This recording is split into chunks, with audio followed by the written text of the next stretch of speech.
Aqui, partiu o profeta e logo encontrou o cadáver do homem estendido no caminho, com o jumento e o leão ao lado. O leão não tinha devorado, nem atacado o jumento. Ergueu o cadáver do homem de Deus, colocou-o sobre o jumento e conduziu para a cidade onde morava, para as lamentações fúnebres e o sepultamento. O profeta idoso enterrou o corpo do homem de Deus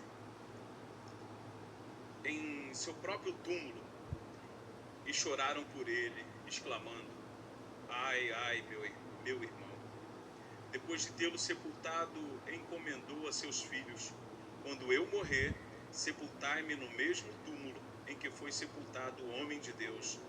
Depositareis os meus ossos junto aos ossos dele, porque em verdade vos asseguro que se cumprirá toda a palavra que este homem profetizou por ordem de Iavé, o Senhor, contra o altar de Betel e contra os altares idólatras da cidade de Samaria.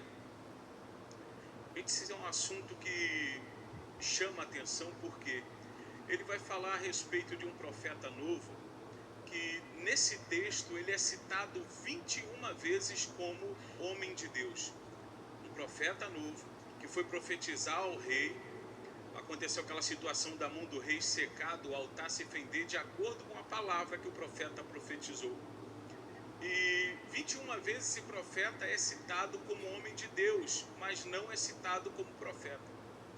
Quando acontece as profecias que esse homem de Deus profetizou, 21 vezes ele é citado como homem de Deus, diz que aparece um profeta antigo, diga, profeta antigo, crente antigo, sim, e vai atrás desse profeta, sendo que a ordem de Deus foi para o profeta mais novo: você passa longe dessa área.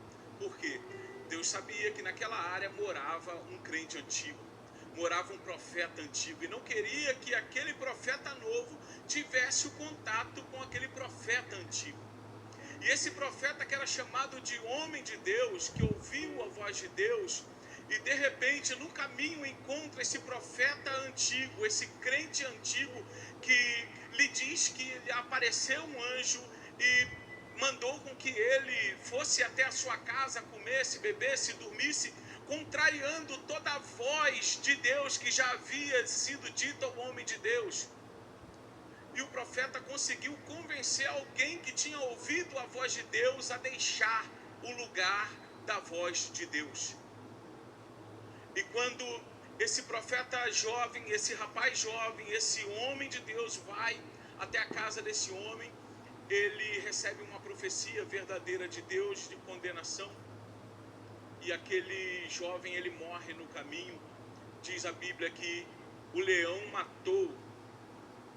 Ele estava junto com os jumentos, o leão parou do lado do jumento, não comeu o rapaz, não comeu o jumento. Revelando assim que toda pessoa que segue a voz de Deus, ela é vista como um leão. Você pode decidir como você vai ser visto pela sua família, como você vai ser visto por Deus, pelas pessoas. Se você vai ouvir a voz de Deus e vai ser comparado com um leão, que é majestoso, que obedece, que luta, que conquista, ou se você vai ser conhecido pelos seus parentes, pelos seus filhos, como um jumento, como alguém que somente carrega carga, que não ouve a voz de Deus, que não obedece e é condenado eternamente a ter uma vida miserável. Só que aqui tem a questão desse crente antigo, desse profeta antigo. Deus, ele vai mandar muita gente passar longe da gente quando a gente não ouvir a voz de Deus. Deus me livre ser alguém que é conhecido como profeta, que é conhecido como crente antigo, e desviar quem está sendo levantado por Deus. Cara, eu fico feliz quando eu vejo essa rapaziada vindo aqui pregar, quando eu vejo o Rian, quando eu vejo o Lucas, eu fico feliz quando eu vejo eles se levantando para pregar. Gente, se não for para ajudar essa galera a ir para frente, não abra sua boca.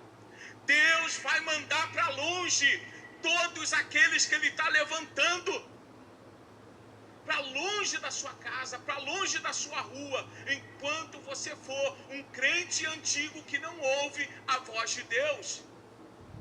Esse crente antigo, ele tem o prazer de ir atrás daquele que está ouvindo a voz de Deus para fazer o cara desviar.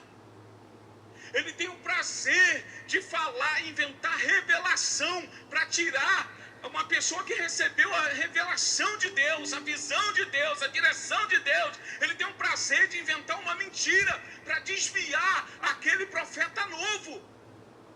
Deus nos livre de envelhecer desse jeito. Deus nos livre de se tornar um crente antigo que desvia a juventude, que desvia aquele que está começando. Meus amados, nós fomos chamados como leões, nós fomos chamados como homens, nós fomos chamados como homens de Deus para honrar a nossa casa, para honrar a nossa família, que nossos filhos sigam o nosso exemplo como homens de Deus, que nossos filhos sigam nossos exemplos como profetas de Deus, que nossos filhos, a próxima geração, sigam os nossos passos e encontrem em nós palavras de direcionamento, não palavra de morte. Você não pode ter o prazer de matar alguém que está começando. Você não pode ter o prazer de querer destruir a vida de quem Deus está levantando. Meu amado, se ponha na direção, se ponha na rota, se ponha diante de Deus e se levante. Deus tem um caminho para você. Não mate quem Deus está levantando. Se levante também, ouça a voz de Deus, obedeça a voz de Deus, siga a direção de Deus. Deus abençoe nossa casa. Deus nos dê direção. Que nossos ouvidos estejam prontos para ouvir a voz de Deus. Que nossos ouvidos estejam prontos para seguir a direção de Deus e guiar a nova geração de profetas que vem se levantando. Deus abençoe.